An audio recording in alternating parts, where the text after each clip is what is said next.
दोस्तों नमस्कार, मेरा नाम संजय मग्गू है और मौजूद हैं देश रोजाना के डिजिटल मीडिया प्लेटफॉर्म पर। आपके साथ बात करने चला हूं कि जो 5 राज्यों के विधानसभा चुनाव हुए थे, जिन सभी 5 राज्यों का चुनाव परिणाम आ चुका है। चुनाव परिणाम आने के बाद जहां भारतीय जनता पार्टी दमादम है, भाजपा मस्त है, तो वहीं कांग्रेसियों के हौसले पस्त हैं। कारण कि 3 जो उत्तर भारत के राज्य थे, जिनमें से 2 में सरकार कांग्रेस की चल रही थी, राजस्थान और छत्तीसगढ़, वो दोनों राज्य भी कांग्रेस हार गई। और एक तीसरा राज्य कि जहां 2018 में जनता ने उनकी सरकार बनाई थी, लेकिन कांग्रेस की आपसी गुटबाजी के चलते वो सरकार गिर गई थी, वो तीसरा राज्य था मध्य प्रदेश। आपसे मैंने कहा कि कांग्रेसी जो पस्त होंगे उनके हौसले पस्त हैं और भारतीय जनता पार्टी दमादम है। जब कल चुनाव परिणाम आ रहे थे तो सोशल मीडिया पर 2 चीजें बड़ी वायरल कर रही थी। एक तो वो चल रहा था कि मोदी की गारंटी है और देश के अंदर सबसे बड़ी गारंटी है मोदी की। ये मोदी अपने भाषणों में कई बार कहते रहे। आप सुनिए क्या कहा करते थे मोदी। इन पार्टियों के पास घोटालों का ही अनुभव है, इसलिए अगर कोई गारंटी है इनकी तो एक ही गारंटी है, घोटालों की गारंटी। अब देश को तय करना है, क्या ये घोटालों की गारंटी को देश स्वीकार करेगा? मैं आपके बीच में से पल करके बड़ा हुआ हूं, तो आज मैं भी एक गारंटी देना चाहता हूं। अगर उनकी घोटाले की गारंटी है तो मोदी की भी एक गारंटी है और मेरी गारंटी है, हर घोटालेबाज पर कार्रवाई की गारंटी, हर चोर लुटेरे पर कार्रवाई की गारंटी। और दूसरा चला कि एक अकेला सब पर भारी है। देख रहा है, देश देख रहा है, एक अकेला कितनों को भारी पड़ रहा है, एक अकेला कितनों को भारी पड़ रहा है। ये राजनीतिक खेल खेलने वाले लोग, उनके अंदर वो हौसला नहीं है, वो ढूंढ रहे हैं, बचने का रास्ता खोज रहे हैं। चाहे वो भारतीय जनता पार्टी की केंद्र की सरकार की जो मंत्री हैं स्मृति ईरानी, उनके ट्वीट से लेकर के और उनके एक्स से लेकर के तमाम नेताओं ने एक्स पर पोस्ट किए।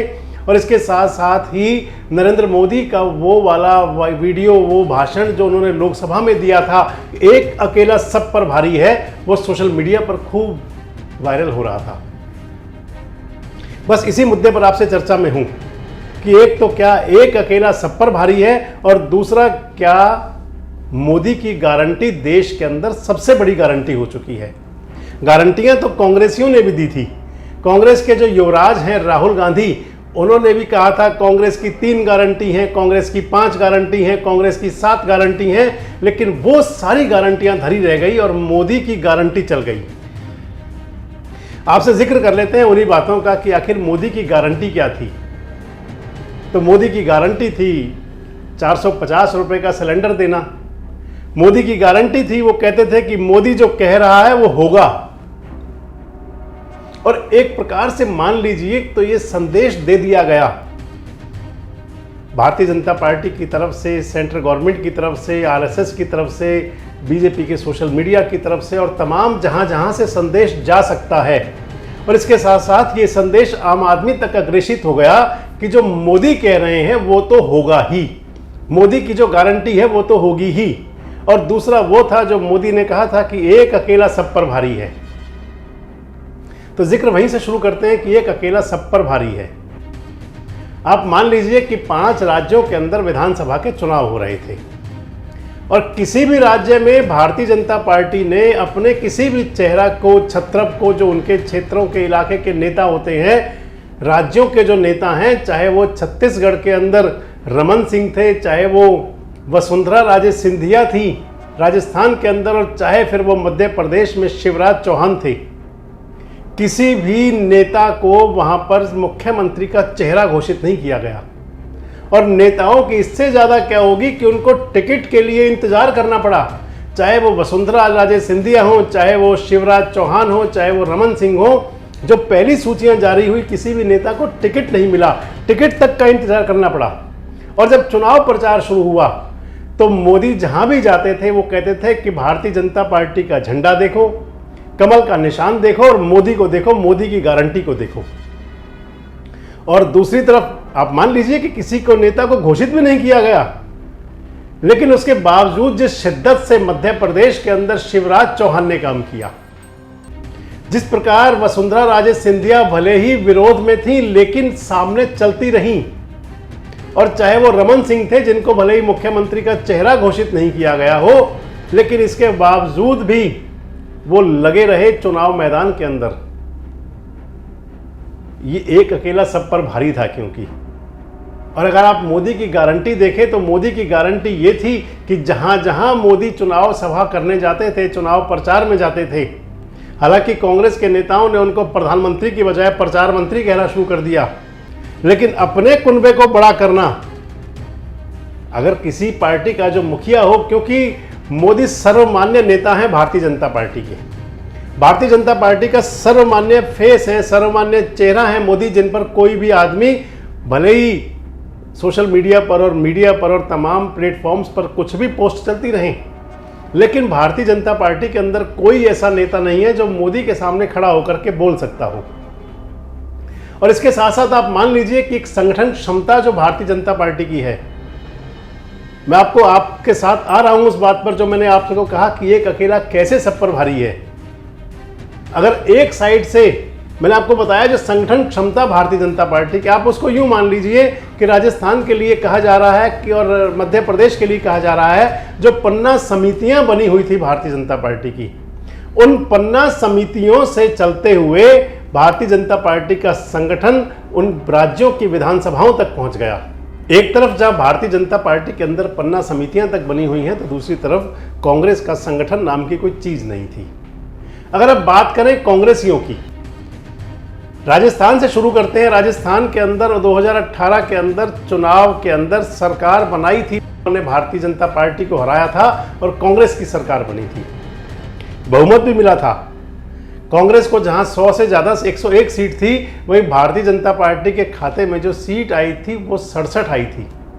लेकिन इसके बावजूद भी पूरे 5 साल जो राजस्थान की जनता ने देखा, अशोक गहलोत और सचिन पायलट के जो ड्रामेबाजी चली, कभी वहां पर ऑपरेशन लोटस के तहत सचिन पायलट अपने विधायकों को लेकर जाते थे, तो कभी अशोक गहलोत के समर्थक रिजाइन दे देते थे।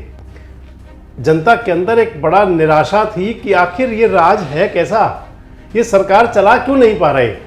और जिनको सरकार जनता ने दी, भले ही अशोक गहलोत ने कितनी ही पॉलिसियां बनाई, भले ही अशोक गहलोत ने, जिनको प्रधानमंत्री जी रेवड़ी कहते हैं, कितनी ही रेवड़ियां बांटी। रेवड़ियां तो सब बांटते हैं, खैर किसी भी सरकार में हो, कोई भी पार्टी हो, सबके पास रेवड़ियां बांटने का काम होता है, कोई कह देता है कोई नहीं कहता, खैर। लेकिन राजस्थान की जनता के पास ये बात जरूर थी कि जिनको हमने पूर्ण बहुमत के साथ सरकार बना करके दे दी, आखिर उनसे सरकार चलती क्यों नहीं। और सबसे मुख्य बात जो थी, तीनों प्रदेशों की बात आपसे करेंगे, सबसे मुख्य जो बात थी कि राजस्थान का सारा ड्रामा जो था, सारा जो तमाशा था, सारा जो मजमा था, कांग्रेस का आला कमान एक तरह अगर ये कहें कि मूक दर्शक बनकर देखता रहा। किसी भी नेता पर कोई एक्शन ही नहीं हुआ, किसी नेता पर कोई कार्रवाई नहीं हुई। और आप लहर को तो आप यूं मान लीजिए कि राजस्थान के अंदर जो मत प्रतिशत हुआ है, लगभग 42% वोट मिले हैं भारतीय जनता पार्टी को 41.7, और लगभग 40% वोट मिले हैं कांग्रेस को 39.5, यानी कि दोनों के अंदर लगभग 0.25% वोट का फर्क है सिर्फ। तो मतदाताओं की तरफ से तो ये संदेश था। और आप यूं मान लीजिए कि राजस्थान के अंदर भले ही मंत्री चुनाव तो हारे हैं, लेकिन राजस्थान जहां पर कि 6 सांसदों को टिकट देकर भेजा गया था, उनमें से 3 सांसद भी चुनाव हार गए। भारतीय जनता पार्टी के बड़े नेता भी चुनाव हार गए, विपक्ष के नेता भी चुनाव हार गए। लेकिन इसके बावजूद जो मैंने आपको बताया कि एक अकेला सब पर भारी यूं पड़ा, क्योंकि वहां तो जूतियों में दाल बटती थी। अगर राजस्थान के अंदर देखें तो एक तरफ जहां दुष्यंत चौटाला की पार्टी पहुंच गई थी वोट कटवा बनने के लिए, एक तरफ वहां बहुजन समाज पार्टी थी, दूसरी तरफ वहां पे हनुमान बेनीवाल की पार्टी थी, और फिर उसके बाद पार्टियों के अंदर, यानी कि बागी तो बीजेपी में भी थे और कांग्रेस में भी थे, और लोग तो ये कहते हैं, जो राजनीति से जुड़े लोग हैं वो तो ये कहते हैं कि अशोक गहलोत ने कांग्रेस के बागी उतारे थे तो वसुंधरा राजे ने भाजपा के बागी उतारे थे। लेकिन एक अकेला सब पर भारी यूं पड़ गया क्योंकि जो सामने वाले लोग थे वो आपस में ही लड़ रहे थे, आपस में उनका एकता कहीं थी ही नहीं। और अगर अब बात मध्य प्रदेश की करें तो मध्य प्रदेश के अंदर भी कांग्रेस के दो धुर बनकर चलते रहे। दिग्गी राजा यानी कि दिग्विजय सिंह और कमलनाथ की कभी आपस में बनती नहीं, दोनों के अंदर 36 का आंकड़ा रहता है। और एक गठबंधन बनाया था, इंडिया गठबंधन, कांग्रेस के नेताओं ने और विपक्ष के नेताओं ने मिलकर, जिसके अगुवा एक तरह से राहुल गांधी भी थे। INDIA जो नाम दिया गया था वो राहुल गांधी की सोच कहीं कहीं बताते हैं थी। लेकिन जब चुनाव हो रहे थे, आज ममता बनर्जी ने कहा है कि जो ये हार का मुख्य कारण है कि इंडिया गठबंधन के अंदर सीटों का बंटवारा ना होना है।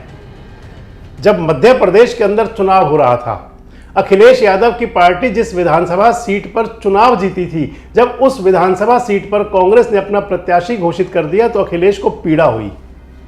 और अखिलेश ने बताते हैं कहा जा करके मध्य प्रदेश के अंदर, मध्य प्रदेश के नेताओं से कहा, राहुल गांधी तक भी संदेश जरूर गया होगा कि अगर गठबंधन में, अगर इंडिया गठबंधन बन ही चुका है तो फिर चुनाव गठबंधन में क्यों ना लड़ा जाए। आज जिस प्रकार हरियाणा के नेता कहते हैं, भूपेंद्र सिंह हुड्डा कहते हैं और बाकी नेता कहते हैं कि गठबंधन तो लोकसभा के लिए, विधानसभा में कोई गठबंधन नहीं है। अगर विधानसभा के अंदर मध्य प्रदेश में गठबंधन हो गया होता तो आप मान लीजिए इस शर्मनाक हालत का शायद सामना ना करना पड़ता और जनता के बीच में भले ही समाजवादी पार्टी को वोट 1% भी ना मिली हो, लेकिन ऐसी कई सीटें हैं कि जितनी वोटों से कांग्रेस के प्रत्याशी हारे उनसे कहीं ज्यादा वोट ले गए समाजवादी पार्टी के प्रत्याशी। और अखिलेश यादव के लिए जो कमलनाथ ने कहा था, ये अखिलेश वखिलेश क्या हैं, चुनाव के अंदर तो सारी बातें गिनी जाती हैं और कहीं ना कहीं ये जो तमाम बातें थी ये सिर चढ़कर बोली लोगों पर और खासकर विपक्ष के नेताओं पर। अखिलेश यादव ने खुद भी और उनकी धर्मपत्नी डिंपल यादव ने 76 सीटों पर प्रत्याशी उतारे थे, जिनमें 70 पर उनके प्रत्याशी रहे थे। और मैंने आपको बताया कि कई ऐसी सीटें हैं कि जहां पर लगभग आधा दर्जन सीटें ऐसी हैं कि जहां पर समाजवादी पार्टी के प्रत्याशी को हार के अंतर से ज़्यादा वोट मिली। इसके साथ दूसरी बात एक और भी करेंगे कि मध्य प्रदेश के अंदर जिस प्रकार से इनका जो हौसला था कांग्रेस के नेताओं का, जो दिखाते थे, जो कहते हैं कि घमंड में चूर थे एक तरह से बिल्कुल, और कहीं ना कहीं उसने ये निराशाजनक हार तक पहुंचाने के अंदर बड़ी भूमिका निभाई। और एक अकेला तो भारी पड़ना ही था जब वहां पर कमलनाथ और दिग्विजय सिंह आपस में ही लड़ रहे थे। जनता के बीच ये संदेश जा रहा था कि नेताओं के बीच आपसी मनमुटाव हैं। और दूसरी तरफ शिवराज चौहान को मुख्यमंत्री का प्रत्याशी घोषित ना किए जाने के बावजूद शिवराज चौहान जिस शिद्दत से लगे रहे, जिस जज्बे और जुनून के साथ शिवराज चौहान ने वहां काम किया, तो फिर जो एक अकेला यानी कि मोदी को सब पर भारी होने में सहयोग तो शिवराज चौहान का भी हो गया। और अगर आप बात कर लें छत्तीसगढ़ की, तो छत्तीसगढ़ के अंदर भी सिंह साहब यानी कि TVS सिंहदेव और जो वहां के मुख्यमंत्री हैं भूपेश बघेल रिजाइन दे देंगे। अब कांग्रेस के नेता, उनके बीच जो 36 का आंकड़ा रहा, इवन TVS सिंहदेव ने तो चुनाव से ठीक पहले यहां तक भी कहा कि ये आखिरी चुनाव है, अगर मुख्यमंत्री नहीं बनाया तो फिर यहां नहीं रहूंगा। बड़ी बात तो यह है कि उनको जनता ने विधानसभा में रहने लायक नहीं छोड़ा, विधानसभा चुनाव भी हरा दिया। लेकिन यह जरूर है कि जो गुटबाजी थी वहां पर, रमन सिंह को भले ही मुख्यमंत्री प्रत्याशी घोषित नहीं किया गया, लेकिन रमन सिंह भी वहां शिद्दत से काम करते रहे। लेकिन दूसरी तरफ कांग्रेस के वो नेता थे जिसको एक को मुख्यमंत्री बनाया गया, दूसरे को उप मुख्यमंत्री बनाया गया, लेकिन 36 का आंकड़ा चलता रहा। हालांकि महादेव ऐप ने भी वहां पूरा काम किया, लेकिन वो तो मोदी की गारंटी है। मोदी कहते अपने भाषण में, मेरी गारंटी है कि हर भ्रष्टाचारी को उसके मुकाम तक पहुंचा दूंगा। अब वो भ्रष्टाचार वाली बात कहां तक है, ये तो प्रदेश देश की जनता खुद तय करती है कि किस पर क्या जरूर है, क्या है और क्या नहीं।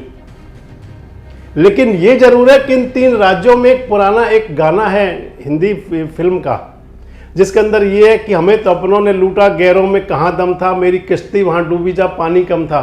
तो कांग्रेसियों की कश्ती तो डूबती वहां है जहां पानी कम होता है। और जो कांग्रेसियों का आपस में जो मनमुटाव है, ये एक अकेले को उन पर भारी किए ही रहता है।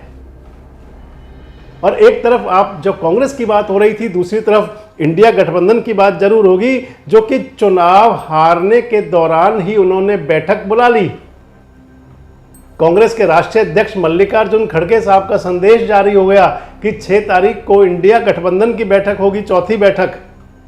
और उस चौथी बैठक में कौन कौन नेता आएंगे ये कुछ पता नहीं, लेकिन इंडिया गठबंधन आखिर कांग्रेस के इन महान नेताओं को तब याद क्यों नहीं आ रहा था जब इंडिया गठबंधन के नेता इनसे मिलना चाह रहे थे।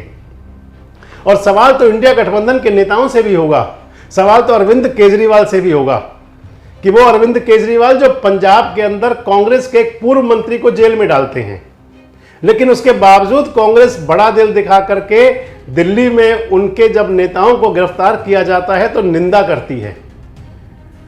अरविंद केजरीवाल तो कांग्रेस को कमजोर करते हैं, लेकिन कांग्रेस, वही कांग्रेस जब दिल्ली के अंदर उनकी ताकत कम की जा रही होती है तो आम आदमी पार्टी का समर्थन करती है राज्यसभा में। लेकिन इसके बावजूद राजस्थान में चुनाव लड़ने गए अरविंद केजरीवाल, अशोक गहलोत के खिलाफ लंबे चौड़े भाषण दिए, भूपेश बघेल को खूब घेरा जा करके छत्तीसगढ़ में, मध्य प्रदेश में गए तो शिवराज चौहान को तो घेरा ही घेरा, कमलनाथ को भी खूब मुरझाया। लेकिन इसके बावजूद तीनों राज्यों में कोई ऐसा राज्य नहीं है जहां पर ये आम आदमी पार्टी के नेता जो इंडिया गठबंधन की दुहाई देते हैं, मोदी की दुहाई देते हैं कि मोदी अगर आ गए तो ये हो जाएगा वो हो जाएगा, लेकिन खुद ही तो मौका देते हैं आने का। 1% वोट तक भी नहीं ले पाई आम आदमी पार्टी कहीं भी। 1% वोट, सबसे ज्यादा वोट मिले छत्तीसगढ़ में, वो मिले उनको 0.9%। उससे कम वोट मिले मध्य प्रदेश में 0.47 और राजस्थान में रह गए 0.37 पर। लेकिन इसके बावजूद इंडिया गठबंधन की दुहाई देने वाले, अगर कांग्रेस ने सीधा स्पष्ट पक्ष नहीं लिया था तो फिर इंडिया गठबंधन के वो दल कहां थे, जबकि मध्य प्रदेश, छत्तीसगढ़ और राजस्थान के अंदर सीधे सीधे लड़ाई कांग्रेस और भारतीय जनता पार्टी की थी। सवाल तो कई सारे हैं, और जब एक अकेला सब पर भारी होता है तो फिर इन सब बातों को जरूर उठाया जाता है कि आखिर वो सब एक अकेले को भारी होने का मौका क्यों देते हैं। और जब गारंटी की बात आती है तो मोदी की गारंटी को तो मैंने आपको पहले बताया कि मोदी की गारंटी को तो देश की जनता मान रही है, लेकिन विपक्ष के नेता भी उस गारंटी पर अपनी मोहर लगा देते हैं। अब बड़ा सवाल यह भी होगा कि क्या ये 2024 का सत्ता संग्राम था, क्या ये 2024 का सेमीफाइनल था। तो मैंने एक अपने वीडियो में आपको पहले भी बताया था कि 2018 में भी चुनाव हुए थे और 2018 में भी इन सभी राज्यों में भारतीय जनता पार्टी चुनाव हार गई थी। लेकिन उसके बावजूद भी मध्य प्रदेश, छत्तीसगढ़, तेलंगाना और राजस्थान के अंदर जो भाजपा का जो प्रदर्शन था, आप कुछ यूं मान लीजिए कि राजस्थान क्लीन स्वीप किया था। अशोक गहलोत मुख्यमंत्री तो बन गए थे, लेकिन अपने बेटे को सांसद नहीं बना पाए थे। गजेंद्र शेखावत ने हरा दिया था उनको चुनाव में। मध्य प्रदेश के अंदर सरकार तो कांग्रेस की बन गई थी, लेकिन विधानसभा चुनाव के अंदर मात्र 1 सीट बीजेपी हारी थी, बाकी सभी पर बीजेपी जीती थी। छत्तीसगढ़ के अंदर भी सरकार तो बन गई थी भूपेश बघेल की, कांग्रेस की, लेकिन जब लोकसभा चुनाव आया तो बंपर मेजोरिटी मिली थी वहां पर भारतीय जनता पार्टी को। तेलंगाना के अंदर विधानसभा चुनाव में तो मात्र 1 सीट जीत पाई थी भारतीय जनता पार्टी, लेकिन जब लोकसभा का चुनाव हुआ तो वह 3 सांसद बन गए थे। तो इसलिए क्या यह माना जा सकता है कि यह सेमीफाइनल था? भले ही राहुल गांधी कहते रहे हों, भले ही आज मोदी जी कह रहे हों कि 2023 की जो इबारत, 24 की जो इबारत है 23 के इन चुनावों पर लिखी जाएगी, लेकिन जनता अपना मैंडेट समय समय पर चेंज करती रहती है। अगर ये इंडिया गठबंधन के जो दल हैं, अगर इसी प्रकार इनकी जूतियों में दाल बढ़ती रही, अगर जो कांग्रेस के नेता हैं, अगर कांग्रेस ने ये इलाज नहीं किया कि जहां जहां गुटबाजी है, चाहे कितना ही नुकसान हो जाए, गुटबाजी करने वाले नेताओं को पार्टी से निकाल बाहर फेंकें, तो फिर एक अकेला तो सब पर भारी रहेगा। और फिर मोदी की गारंटी तो देश को है ही। आपको क्या लगता है कि मोदी की गारंटी पर देश को कितना भरोसा है और एक अकेला 2024 में इन सब पर कितना भारी रहेगा? कमेंट्स बॉक्स में आके अपनी प्रतिक्रिया जरूर दें और देखते रहें देश रोजाना।